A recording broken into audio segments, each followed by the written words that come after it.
शतमानं भवति।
మురారి, ఏం చేస్తున్నావు?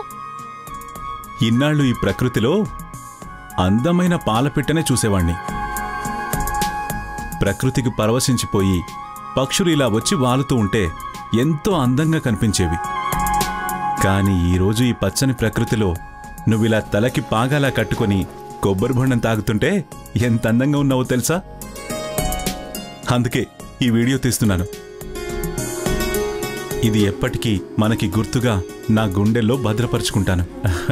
ఆగు, నిన్ను. హే ఆగు, ఆగు. వద్దనా రాధా, ఆగు. ఏ మురారి, ఆగు.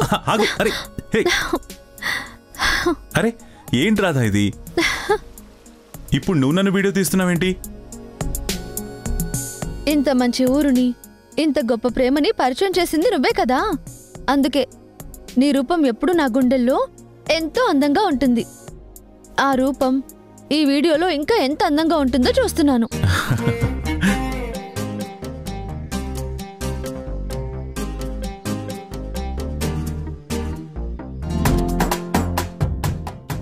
రాధా, ఈరోజు మన జీవితంలో ఒక మరిచిపోలేని మంచి మాట విన్నాను. ఈరోజు అమ్మ మన నిశ్చితార్థానికి ముహూర్తం పెట్టాలని పూజారి గారితో మాట్లాడింది. తొందరలోనే నీ మెడలో 3 ముళ్ళు వేసి నిన్ను నా జీవితంలోకి ఆహ్వానిస్తున్నాను. ఇంకా ఈ జన్మంతా మనిద్దరం ఒక్కటిగా బ్రతకబోతున్నాం. దానికి నాంది ఈ నిశ్చితార్థం. ఈ మాటలు జీవితాంతం గుర్తుండిపోవాలని ఇలా ఈ డైరీలో భద్రపరుచుకుంటున్నాను.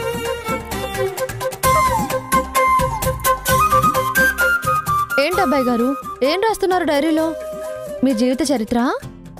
మన జీవితం ప్రారంభం కాబోయే మొదటి పేజీలో ఈరోజు అమ్మ నోటి నుంచొచ్చిన ఒక మాట రాసుకుంటున్నాను.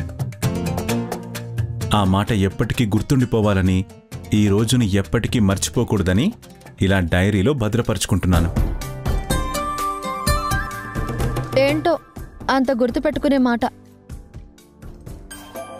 మనిద్దరికీ నిశ్చితార్థం చేయాలని ఉదయం అమ్మ బావ కూడా చెప్పారు కదా. ఆ మాటే ఇప్పుడు డైరీలో కూడా రాసుకుంటున్నాను. మనిద్దరం ఒకే ప్రాణంలా ప్రేమించుకున్నాం. ఒకరు లేనిదే ఇంకొకరం ఒక్క క్షణం కూడా బతకలేం. ఈ జీవితం నీతోనే ముడిపడి ఉందని, ఈ జన్మంతా నీ సేవలోనే గడపాలని నేను నిర్ణయించుకున్నాను. నీతోనే ఇంటికొచ్చాను. నా అనేవారు లేని ఒక అనాథగా ఇన్నేళ్లు బతికాను. నీ ప్రేమ దొరికాక నాకంటూ ఒక మనిషి ఉన్నారని ధైర్యం వచ్చింది.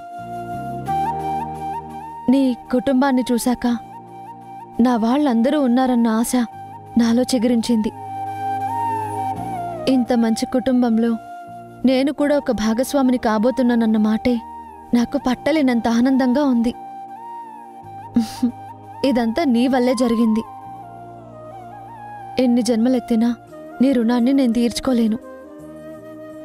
మనసులు కలిసిన మన మధ్య అనుబంధాలుంటాయి, కానీ రుణబంధం ఏముంటుంది రాధా?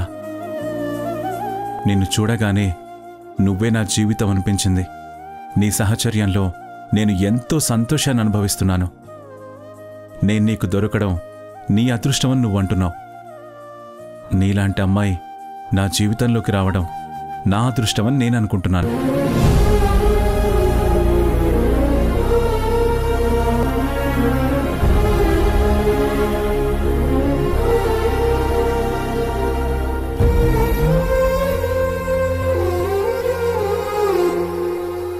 ప్రేమని పెంచుకున్నారా? ఇంతలా ఒక వ్యక్తిని ఆరాధించారా? ఇంత గొప్ప ప్రేమ, అనాథ అన్న నిజాన్ని కూడా మర్చిపోయి తనకంటూ ఒక గొప్ప కుటుంబం ఉందని తెలియజేసిన ఈ ప్రేమ నిజంగా ఎంతో ఉత్తమమైనది. అంత గొప్ప ప్రేమను పంచిన మురారి గారు నిజంగా ఎంతో గొప్పవారు.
ఇటివ్వండి అన్నా. పర్లేదమ్మా, నేను తీసుకొస్తాను.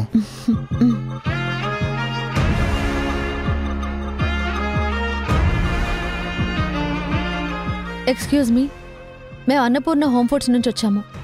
ఆఫీస్లో 15 మెంబర్స్కి ఫుడ్ కావాలని ఆర్డర్ ఇచ్చారు. నేనేనమ్మా ఆర్డర్ ఇచ్చింది. తీసుకొచ్చారా? తీసుకొచ్చాం సార్. క్యారేజ్లో ఎక్కడ పెట్టమంటారు? అలా స్ట్రైట్గా వెళ్తే డైనింగ్ హాల్ ఉంది, అక్కడ పెట్టండి. అలాగే సార్. మీ గురించి విన్నానమ్మా, వంటలు చాలా బాగుంటాయని చెప్పారు. నేను కూడా లాస్ట్ వీక్ అశోక్ నగర్లో ఉన్న ఒక ఇంటికి ఫంక్షన్కి వెళ్ళాను. అక్కడ ఫుడ్ తిన్నప్పుడు చాలా టేస్ట్గా అనిపించింది. ఎక్కడ ఆర్డర్ ఇచ్చారు అని అడిగితే అన్నపూర్ణ హోమ్ ఫుడ్స్ అని చెప్పి మీ గురించి చెప్పారు. అప్పుడే మా ఆఫీస్ కూడా మీ దగ్గర నుంచే ఫుడ్ ఆర్డర్ ఇవ్వాలని చెప్పి ఒక డిసిషన్ తీసుకున్నాను. అందుకే మీకు ఫోన్ చేశానమ్మా. ఫుడ్ విషయంలో మీకు ఎలాంటి డౌట్ అక్కర్లేదండి. క్వాలిటీలో కానీ క్వాంటిటీలో కానీ మావన్నీ కరెక్ట్గా ఉంటాయి. ఇక టేస్ట్ విషయంలో మీరే తిన్నారు కాబట్టి మేం కొత్తగా చెప్పక్కర్లేదు. బాగుందమ్మా. ఆడపిల్లలంటే వంటింట్లో వంట చేసుకునే వాళ్ళు అని చాలామందికి చిన్న అభిప్రాయం ఉంది. కానీ అదే రుచికరమైన వంటని మీరందరికీ సప్లై చేస్తూ ఉపాధి పొందుతున్నారంటే రియలీ చాలా గొప్పగా ఉంది. అవును, నిన్ను చూస్తుంటే బాగా చదువుకున్న అమ్మాయిలా ఉన్నావు. మరి ఇలాంటి బిజినెస్ ఎందుకు చేస్తున్నారు? నేను ఒక్కదాన్ని జాబ్ చేసుకుంటే నాకే జీతం వస్తుంది. కానీ ఈ పని చేయడం వల్ల చాలా మందికి ఉపాధి దొరుకుతుంది. ఇంట్లో ఉండే పెద్దవాళ్ళకు కూడా ఒక ఆధారం దొరుకుతుంది. అందుకే ఇలా ఆలోచించాను. ఎవరైనా కష్టపడేది కడుపు నింపుకోవడానికే కదా. ఇలా 10 మందికి రుచికరమైన ఫుడ్ సప్లై చేస్తూ మా కడుపు నింపుకోవడానికి ఈ రూట్ ఎంచుకున్నాను. అమ్మా, వెళ్దామా? Okay sir. క్యారియర్లు ఈవినింగ్ వచ్చి కలెక్ట్ చేసుకుంటాం. వస్తాము.